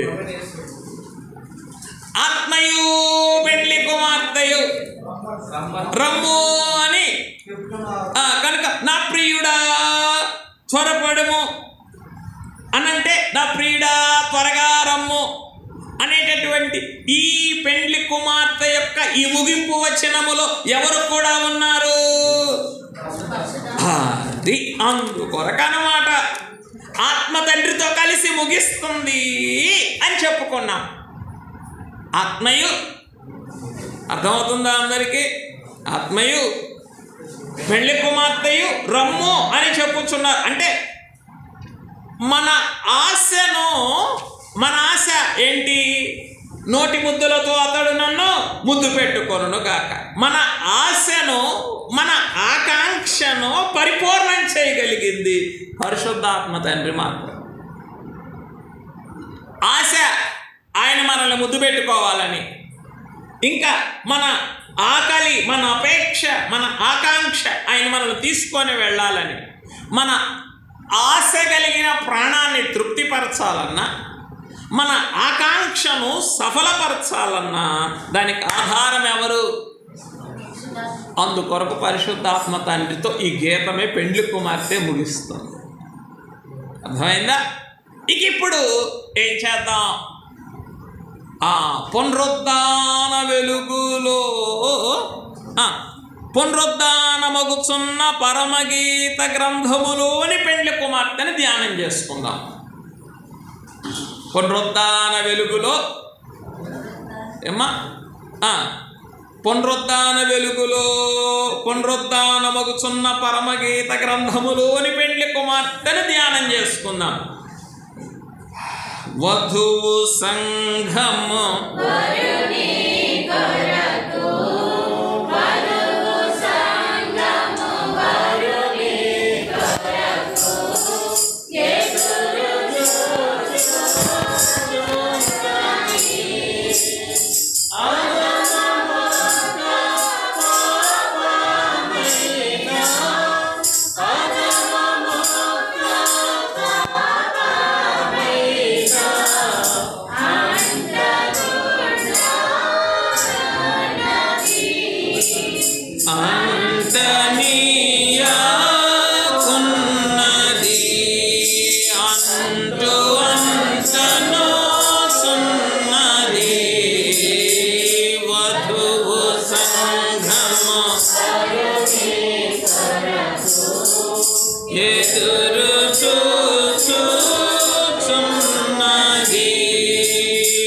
చెప్పండి, హెడ్డింగ్ చెప్పండి. పునరుద్ధాన వెలుగులో పునరుద్ధానమగుచున్న పరమగీత గ్రంథములోని పెండ్లి కుమార్తెను ధ్యానం చేసుకుందాం. కనుక ఈ పరమగీత గ్రంథములో ఉన్న ఈ పెండ్లి కుమార్తె పునరుద్ధాన వెలుగులో ఎలాగున కనబడుతూ ఉన్నది అంటే, మొట్టమొదటిగా వరుని ప్రేమ స్మరణతోనే పునరుద్ధానమగుచున్న వధువు సంఘము. చెప్పండి, వరుని ప్రేమ స్మరణతోనే పునరుద్ధానమగుచున్న పరమగీత గ్రంథములోని వధువు సంఘము. ఇది షార్ట్గా పునరుద్ధానమగుచున్న వధువు. ఎందుకు చెప్పుకుంటున్నాం ఈ మాట? ఎందుకు ఇది మొట్టమొదటి చెప్పాము అనంటే, ఇక్కడ నోటి ముద్దులతో అతడు నన్ను ముద్దు పెట్టుకొనుగాక అనే ఆ మొట్టమొదటి ప్రార్థన లేదా ఆశ ఏమిటది? స్మరణ మాత్రమే. చెప్పండి, అది కేవలము స్మరణ. అంటే ఏమిటి? ఆ నోటి ముద్దులను గడిచిన కాలములో అనుభవించింది, వర్తమాన కాలములో నెమరు వేసుకుంటుంది. వర్తమాన కాలములో నెమరు వేసుకుంటూ స్మరణ చేసుకుంటుంది. రాబోయే కాలమునకు ఆశిస్తూ ఉన్నది, ఎదురు చూస్తూ ఉన్నది. అందుకొరకే ఈ పరమగీత గ్రంథములో ఉన్నటువంటి ఈ పెండ్లి కుమార్తె ఈ పునరుత్థాన వెలుగులో ఎలాగున కనబడుతూ ఉన్నది? కేవలము వరుని యొక్క ప్రేమ స్మరణ, ఆగమన ప్రేమ స్మరణ, పెండ్లి కుమార్తెను సిద్ధపరుచుకొనుట కొరకైన ప్రేమ స్మరణతోనే పరిపూర్ణమైపోతూ ఉన్నట్లుగా కనబడుతూ ఉన్నది. ఎందులో? ఈ పునరుత్థాన వెలుగులో. అయ్యా, మరియా అనే ఒక్క మాటతోనే చెప్పండి, ఆ పిలుపులోనే ఆయన 3.5 సంవత్సరాల సహవాసం అంతటినీ కూడా సంపూర్ణం చేసుకున్నది. ఎవరు? మగ్దలేనే మరియా. అందుకొరకే ఏం కాగలిగింది? ప్రథమ పునరుత్థాన సాక్షి కాగలిగింది. ఏమిటి అంటేనో? ప్రథమ పునరుత్థాన సాక్షి అంటేనో అది ఆయన మృతుల్లో నుండి లేచిన తర్వాత మొట్టమొదట కనబడగలిగిన వ్యక్తిగా మారగలిగింది. ఎవరు? మగ్దలేనే మరియ. ఎందుకొరకు? ఆ స్వరమును బట్టి ఆ స్వర స్మరణలోని సంపూర్ణతలోనికి వచ్చి వేసినందున కనుక ఈ పునరుత్థాన వెలుగులో ఈ పరమగీత గ్రంథములోని పెండ్లి కుమార్తె ఎలా కనబడుతూ ఉన్నదయ్యా అంటే వరుని ప్రేమ స్మరణతోనే. అంతే. ఆయన కనబడాలనో, ఆయన ముట్టుకోవాలనో, ఆయన దర్శించాలనో, ఆయన నడిపించాలనో, ఆయన బోధించాలనో, ఆయన స్వస్థపరచాలనో, ఆయన ఆదరించాలనో కోరుకోవటం లేదు. నువ్వేం చేయాల్సిన పని లేదయ్యా. నీ స్మరణ ఒక్కటి చాలు, అంతే. అలా తలంచుకున్నానా ఇంకంతే. అంటే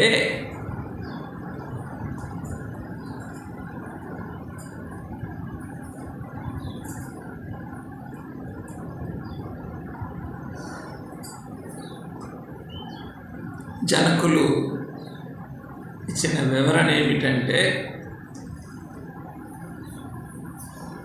ఇది నిజమా అని ఆది తల్లిని అపవాది శోధించినప్పుడు ఏదైనా తోటలో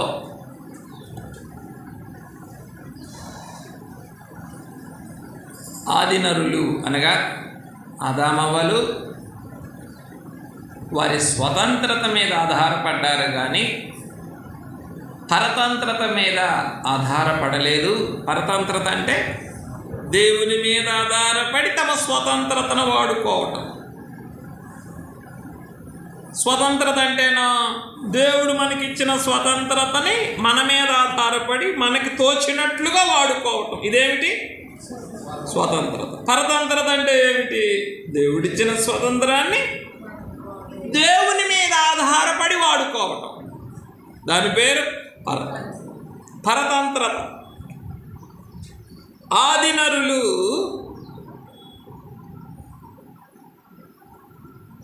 తమ స్వతంత్రతని తామే వాడుకున్నారు, పరతంత్రతలోనికి వెళ్ళలేదు అని చెప్పి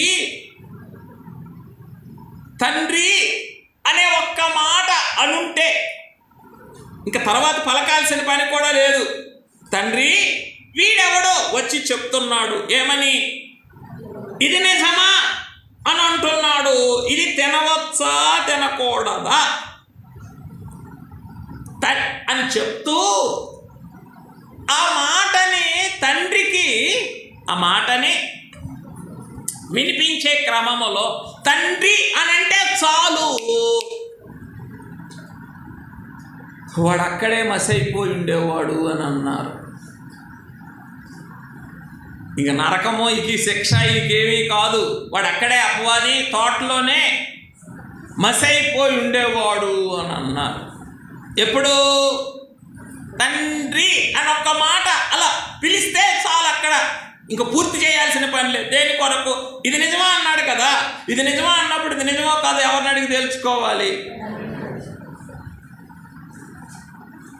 ఆ తండ్రి అని ఒక పిలుపే అంటే ఆ తండ్రి స్మరణే అపవాదికి మసి చేసేటటువంటిదైతే ఈ సిద్ధపడిన పెండ్లి కుమార్తె యొక్క ఈ పారమార్థికమైనటువంటి ఈ స్థితిలో ఆ వరుణి స్మరణ ఏం చేస్తుంది? ఒక్కసారిగా ఈ పునరుద్ధాన పరిపూర్ణతలోనికి పరమగీత గ్రంథము యొక్క పారమార్థికమైన పరిపూర్ణతలోనికి పెండ్లి కుమార్తెనే తీసుకొని వెళుతున్నది. కనుక చెప్పండి, ఈ పునరుద్ధాన వెలుగులో ఈ పరమగీత గ్రంథములోని పెండ్లి కుమార్తె ఎలా కనబడుతుంది? ఒక్క స్మరణతోనే. ఏ స్మరణ? వరుని ప్రేమ స్మరణతోనే పరిపూర్ణమైపో. ఆ పరిపూర్ణం అవ్వటమే ఏమిటి? పునరుద్ధానం అవ్వటం. పరిపూర్ణం అవ్వటమే ఏమిటి చెప్పండి? అపరిపూర్ణం అంటే కొంచెం బలహీనపడ్డాం, కొంచెం నీరసపడ్డాం, కొంచెం దిగులు పడ్డాం, కొంచెం విచారపడ్డాం, కొంచెం అధైర్యపడ్డాం. దేనికి? 99 నుండి 100కు 100లోనికి రావడానికి కొంత నీరసపడ్డాం. ఆ క్రమములో ఆ వరుని ప్రేమ స్మరణ ఒక్కటే ఏం చేస్తుంది చెప్పండి?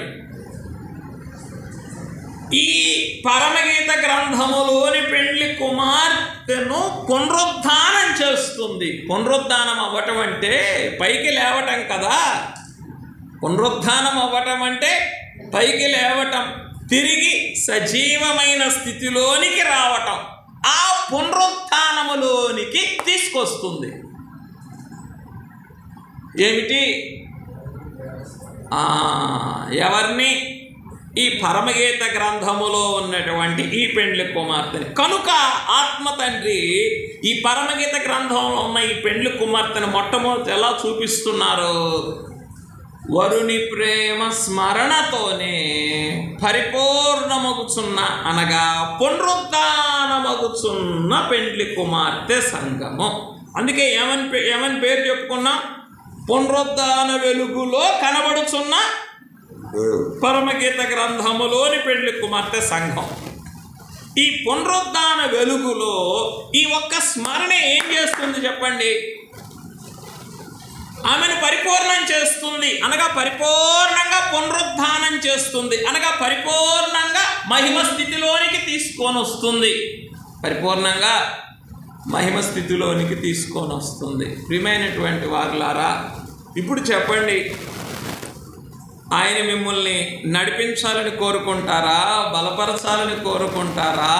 ఆదరించాలని కోరుకుంటారా? పలకరించాలని కోరుకుంటారా? పరామర్శించాలని కోరుకుంటారా? ఆయన వాహనం మీద ఎక్కించాలని కోరుకుంటారా? ఊరేగించాలని కోరుకుంటారా? ఎత్తుకొని వెళ్ళాలని కోరుకుంటారా? ఏం కోరుకుంటారు? అన్నీ కోరుకుంటారా? అయ్యో, అన్నీ కోరుకుంటే ఇంకా ఆయన స్మరణతో పరిపూర్ణమయ్యేది ఎక్కడుంది? ఇవన్నీ నువ్వు చెయ్యి అని అర్థం అన్నమాట. ఇప్పుడు చెప్పినవన్నీ, ఇప్పుడు ఇవన్నీ నువ్వు చెయ్యి అని అర్థం. స్మరణలో నేను అన్నీ చేసేసావు. స్మరణలో ఏముంది? నువ్వేం చేయాల్సిన పని లేదయ్యా.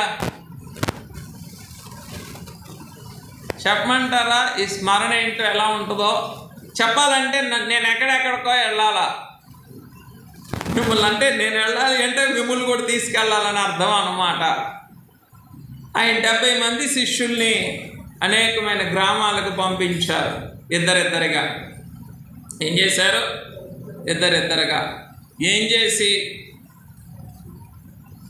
రోగులను స్వస్థపరిచే, దయ్యములను వెళ్ళగొట్టేటటువంటి అధికారం వారికి ఇచ్చి, దేవుని రాజ్యం సమీపమై ఉందయ్యా అని వెళ్ళి చెప్పండి అని అధికారం ఇచ్చారు.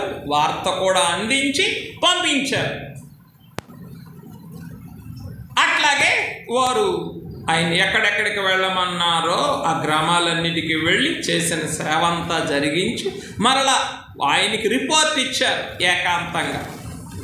ఆ సమయంలో భోజనానికి కూడా చేయటానికి వారి సమయం లేకపోతే ఆయన వాళ్ళు ప్రత్యేకంగా పంపించి, అయ్యా మీరు భోజనం చేయండి, అలిసి వచ్చారని కూడా పంపించారు ప్రభువు అని. అది మీరు సువార్తల్లో చదువుకుంటే తెలుస్తుంది.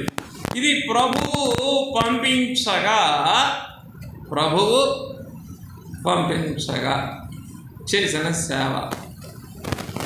ఆయనే స్వయంగా తదుపరి కాలంలో ఆయనే స్వయంగా చెప్పండి ఏం చేశారు? ఆయా గ్రామాలు సంచరించి, అట్లాగే రక్తస్రావ రోగిని ముట్టుకోనిచ్చి, ఈయనే కుష్ఠరోగిని ముట్టి, సేనాదయ్యములు పట్టిన వ్యక్తిని ఆయనే దర్శించి బాగు చేసి పంపించారు. ఈ క్రమంలో చివరిలో ఆగేమే ఎవరి గురించి చెప్పుకొని, సేనాదయ్యములు పట్టిన వ్యక్తి అని అన్నామే, ఆ వ్యక్తిని కూడా పంపించారు. ఎక్కడికి? సేవార్థమై పంపించారు. అందుకే జనకులు అన్నారు స్వదేశీ మిషనరీ అని అన్నారు ఆయన్ని.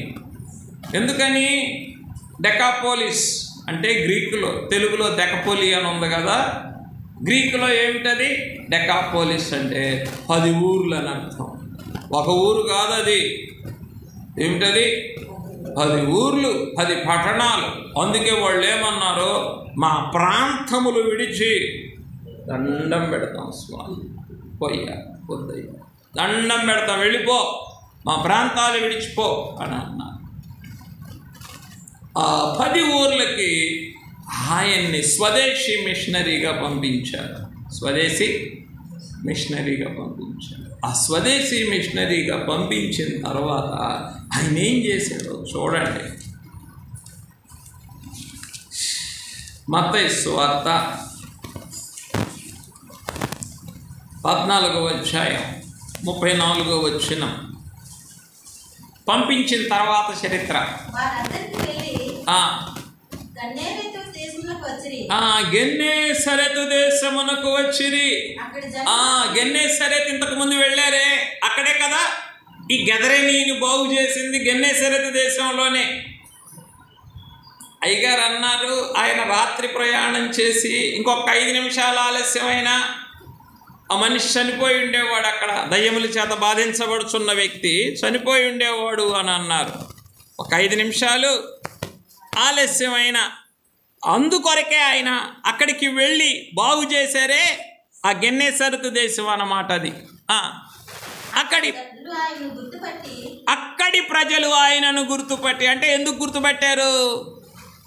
అంతకుముందు ఈయన చేసిన సేవ, అలాగే వాళ్ళు చేసిన తిరస్కారం, వెళ్ళిపో అన్నారు కదా, అందుకని గుర్తుపట్టి చుట్టుపక్కల ఆ ప్రదేశం అంతటికి వర్తమానం పంపి రోగులందరినీ ఆయన ఎదురు తెప్పించి వీరిని ఈ వస్త్రపు చెంగు మాత్రం ముట్టుకొననిమ్మని ఆయనను వేడుకొని ముట్టిన వారినందరినూ స్వస్థత నొందిరి. అయ్యా, నువ్వు మాట్లాడాల్సిన పని లేదు, నువ్వు చేయి చాపాల్సిన పని లేదు, నువ్వు గద్దించాల్సిన పని లేదు, నువ్వు బురద రాయాల్సిన పని లేదు, నువ్వు ఉమ్మేసి పుయ్యాల్సినటువంటి పని లేదు, ఏమీ లేదు స్వామి. నువ్వు ఊరికే అలా కూర్చో. ఏం చేస్తారు మా వాళ్ళందరూ వచ్చి, నేను ఊరికే నువ్వు కూడా కాదు, నీ వస్త్రపు చెంగున అలా ముట్టని చాలు అంటే ఆయన్ని కుర్చీ వేసి కూర్చోబెట్టాడు ఈ గెదరేనీయుడు. ఏం చేయాల్సిన పని లేదు ఆయనకి. చెప్పండి, గద్దించాల్సిన పని లేదు, మాట్లాడాల్సిన పని లేదు, తాకాల్సిన పని లేదు, పుయ్యాల్సిన పని లేదు, ఇంకా కడుక్కోమని చెప్పాల్సినటువంటి పని లేదు, ఏమీ లేవు ఆయనకి. ఆయన కళ్ళు మూసుకొని కూర్చుంటే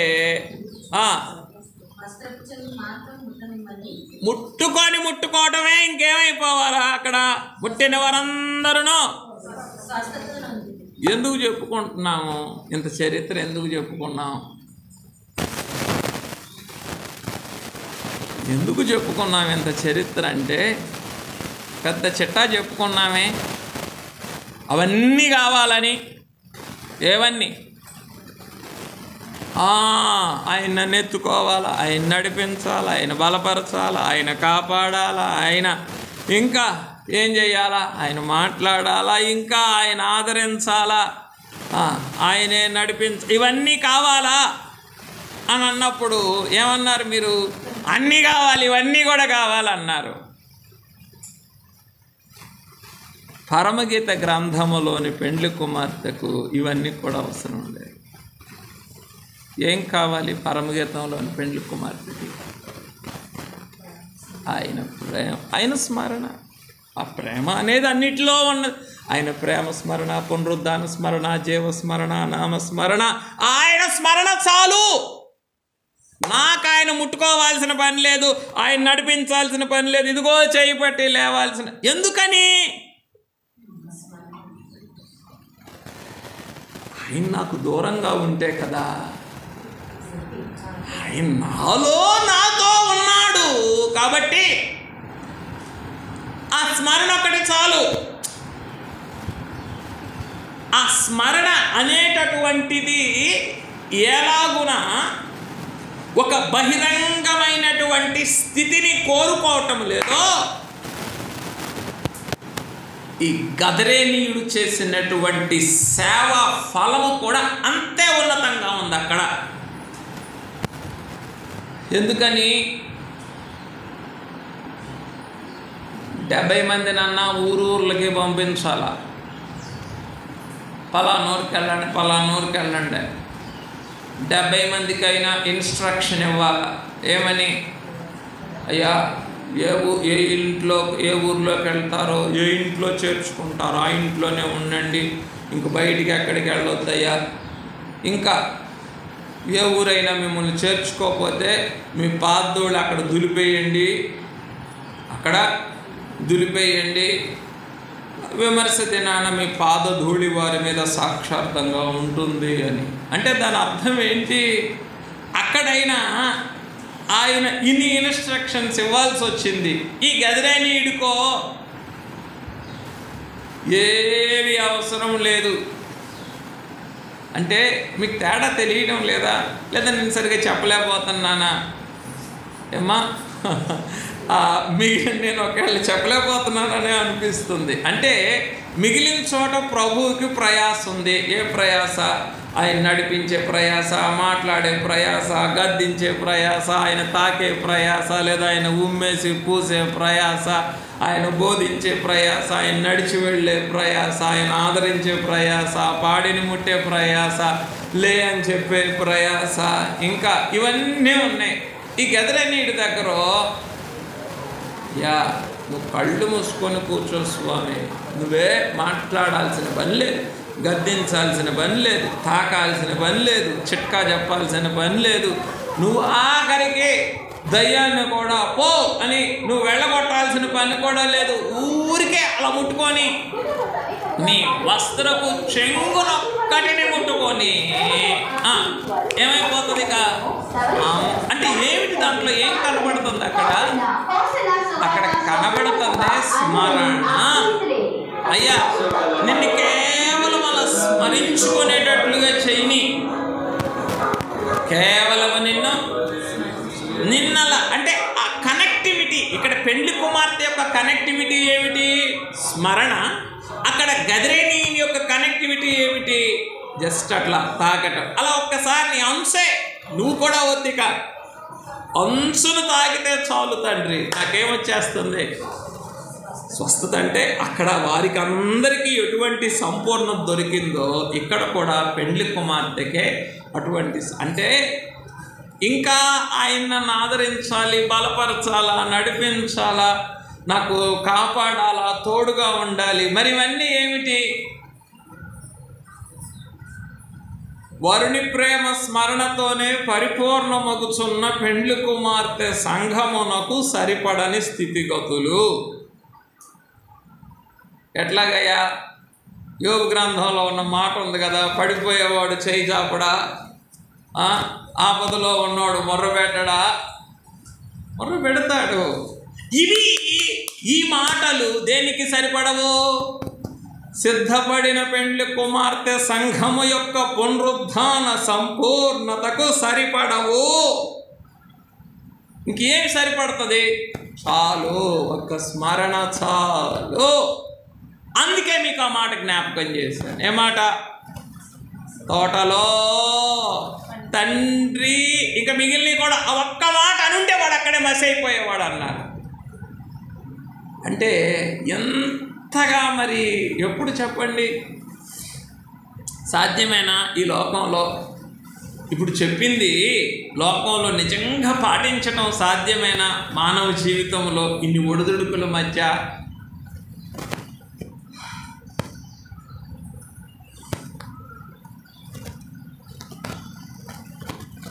బేతేలు గృహంలో 4 అయ్యగారులు ప్రసవ వేదన పడుతున్నారు. కాకాని తోటలో దీవినిచ్చేటటువంటి 4 మిషన్ పెద్దలు, 4 పాదుర్లు అనేవాళ్ళు, వారే ఎవరు? మిషన్ పెద్దలు. 4 పెద్దలు బేతేలు గృహంలో ప్రసవ వేదన పడుతున్నారు. ఏం చేయటానికి?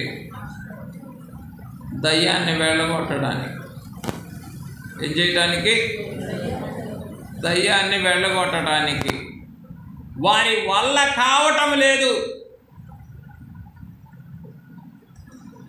ప్రయాసపడ్డారు, అన్నీ చేశారు. వారికి తెలిసిన క్రమాలన్నీ, జనకులు నేర్పించిన క్రమాలన్నీ చేశారు. వారి వల్ల కాక గదిలో ఉన్న అయ్యగారి దగ్గరకు వచ్చారు చెవటానికి. అయ్యగారు అలా తలెత్తారంట, తప్పమని పడిపోయి. అయ్యగారు ఇక వారు చెప్పాల్సిన పని కూడా లేదు. తలెత్తగానే ఆ తర్వాత అడిగారట పెద్దల్లో ఒకరు, అయ్యా మేము ఎంత ప్రసవ వేదన పడ్డాం, ఇన్ని పనులు చేశాము, అది లోపడలేదు, మీరేం చేశారు చెప్పండి తెలిసిన వారు. ఇంకా చాలే ప్రభువా అన్నాను అన్నారు. ఏమన్నారు? అలా తలెత్తగానే తప్పని పెడుతుంది. ఏమిటిదంతాను? స్మరణలోని ఆ పెండ్లి కుమార్తె యొక్క బలమంతా కూడా అందులోనే ఉంది. ఇంకా మరి ఎట్లా మరి మనం అందుకే చెప్తున్నాం మీకు ఏమని, ఇన్ని ఒడిదుడుకుల మధ్య, ఇన్ని మానవ స్థితిగతుల మధ్య, ఇన్ని ప్రాక్టికల్ ప్రాబ్లమ్స్ మధ్య నిజంగా దానిని పాటించడం సాధ్యమేనా అంటే నీ జనకుని జీవితంలో అది నెరవేరిందంటానికే ఆ ఉదాహరణ నేను చెప్పాను. అంటే ఏమిటి? ఆ స్మరణలో ఉన్నటువంటి సంపూర్ణత ఏం చేసింది అక్కడ? అంతటి బలమైనటువంటి దయాన్ని కూడా తాగిపోయింది. అంతే, ఇంకా చాలే. సాతాను ఆటలిక సాగనీయావో, సాతాను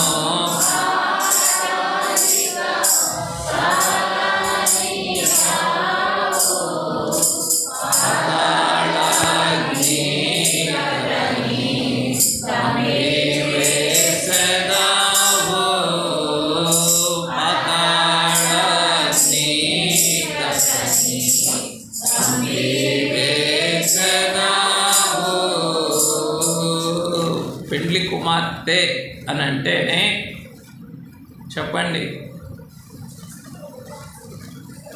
బహిరంగమైంది కాదు, అన్నీ అంతరంగమే.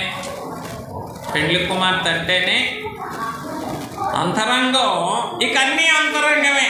ఎక్కడ కూడా బహిరంగంలో కూడా అంతరంగమే, అంతరంగంలో కూడా అంతరంగమే, అన్నిట్లో అంతరంగమే. ఏమిటి? పెండ్లి కుమార్తె అంటేనే అంత అంతరంగమే తప్ప ఇంకేమి లేదు. బహిరంగం అనేటటువంటిది మత్సుకైనా కూడా లేదు. కనుక అయ్యా మాకెప్పుడిస్తావు? ఏమిటి? ఈ వరుని ప్రేమ స్మరణతోనే. అందుకే ప్రేమ అని ఒకటే పెట్టుకోవద్దు. నామస్మరణ, జీవస్మరణ, పునరుద్ధాన స్మరణ, ఆగమన స్మరణ, ఇంకా సహవాస స్మరణ, అనుగ్రహ స్మరణ, కృపా స్మరణ, మహిమ స్మరణతోనే పరిపూర్ణమైపోయినటువంటి ఈ పునరుద్ధాన వధువు యొక్క భాగ్యం మాకు ఎప్పుడు ఇస్తావయ్యా అని మనమే ఏం చేయాలి? అట్టి అంతరంగం కొరకే మనం చెప్పండి ఈ 14వ అధ్యాయంలో సేవకుడు ఏమన్నా కనబడుతున్నాడా? మత్తయి సువార్త 14లో చదువుకున్నామే ఇందాక. సేవకుడు కనబడుతున్నాడా? చెప్పాడా వెళ్ళండి యేసు ప్రభు వచ్చారు, మీ ఊర్లో అందరికి కబురు పెట్టండి, పాదిరి గారు ఎంత ప్రయాసపడాలా, ఒక ఊర్లో కూటమి పెట్టి సంఘాన్ని సమకూర్చాలంటే ఎంత ప్రయాసపడాలా? ఏమ్మా తన ప్రాణం తోక్కొస్తుంది. పాదిరి గారు ఎన్ని పనులైనా చేయాలా అంటే నాట్లైనా ఆడాలా, ఎన్ని బతిమలాట్లైనా బతిమలాడాలా, ఏమైనా చెయ్యాలా. కానీ అసలు కనపడుతున్నాడా? అక్కడ సేవకుడే కనపడటం లేదు. ఆయనకెన్నే సరే కళా దాటును వెళ్ళారు, ఆ ఊరి వారే గుర్తుపట్టారు. అంటే దాని అర్థం చూడండి, జనకులు ఎట్లా గదిలో ఉండి చాలా అనగానే అక్కడ పడిపోయిందో, ఆయన ఎక్కడో ఉన్నాడు. ఎవరు? స్మరణలో ఉన్న గదిలేనీయుడు ఎక్కడో ఉన్నాడు. ఇక్కడ టప్ అందరూ పడిపోయారు, ముట్టుకున్న వాళ్ళందరూ. అది ఏమిటది? పెండ్లి కుమార్తె అంటే అంత అంతరంగమే అని చెప్పేటటువంటి ఆ మాటకి నిదర్శనం అన్నమాట. మరి ఇది సాధ్యం చేసుకోగలిగితే చెప్పండి. ఈ అనుభవం కనుక మనం సాధ్యం చేసుకోగలిగితే ఎప్పుడు కూడా దాగి ఉండటానికే ప్రయత్నం చేస్తాం. కానీ ఇప్పుడు ఆరాటం అంతా ఎందుకు, ఎక్కడ, ఎందులో ఉంది? ఎప్పుడు బయటికి రావాలా, బయటికి రావటమేనా? ఎప్పుడు అందలం ఎక్కాలా, ఎప్పుడు ఊరేగాలా, ఎప్పుడు వీరంగం చెయ్యాలా? ఇప్పుడు ఆరాటం అంతా దాంట్లోనే ఉంది కదా. అయ్యా కరుణించయ్యా, నాకు నిజంగా పెండ్లి కుమార్తె యొక్క అంతరంగ స్థితి అంతా కూడా దాగి ఉండటంలోనే ఉందన్నావే, ఆ అనుభవాన్ని నేర్పించటానికే ఏం చేస్తున్నావు ఇప్పుడు? ఆ వాక్యాన్ని నెరవేరుస్తున్నా. ఉగ్రత తీరిపోవు వరకు కొంచెము సేపు, అంటే ఆ దాగి ఉండుట అనేటటువంటి అనుభవంలోకి రావాలి అని అంటే, దాగి ఉండుట అనే అనుభవంలోనికి రావాలి అని అంటే ఉగ్రత తప్పనిసరి. ఉగ్రతను రప్పించుట తప్పనిసరి. ఉగ్రత లేకుండా ఇప్పుడు ప్రేమతో పెండ్లి కుమార్తె యొక్క పరిపూర్ణత అంతా దాగి ఉండటంలోనే ఉన్నది అనే మాటను అంగీకరించగలమా? అనుభవంలోకి తెచ్చుకోగలమా? అంగీకరించలేము. అనుభవంలోకి అంతకంటే తెచ్చుకోలేము. కాబట్టి ఏం చేయాల్సి వస్తుందా? దాగి ఉండటాన్ని నేర్పించడానికి ఉగ్రతను రప్పించాల్సి వస్తుంది. అది ఎంతో దూరం లేదు సుమా, జాగ్రత్త. అప్పుడు ఏర్పరచబడిన వారైనా ఏం చేస్తారు? దాగి ఉండటాన్ని నేర్చుకుంటారు. పెండ్లి కుమార్తె స్థితి అంతా కూడా బహిరంగం కాదు, అంతరంగమే. అనగా దాగి ఉండటంలోనే ఉన్నది అని అనటానికి, ఆ దాగి ఉండే స్థితిని మనకి అనుభవంలో తేవటానికే ఆయన దయ. ఈ సంవత్సరం గనక గడిచినటువంటి క్రమమే, ప్రభుత్వమే కొనసాగిందా? పైన క్లోజ్ చెప్తున్నాను, కంప్లీట్ క్లోజ్. ఇక ఈ బహిరంగం అంతా కూడా అంతా తడిపొడి అంతా ఎగిరిపోవాల్సిందే. అసలైంది కేవలం ఏదైతే శ్రేష్టమైందో అది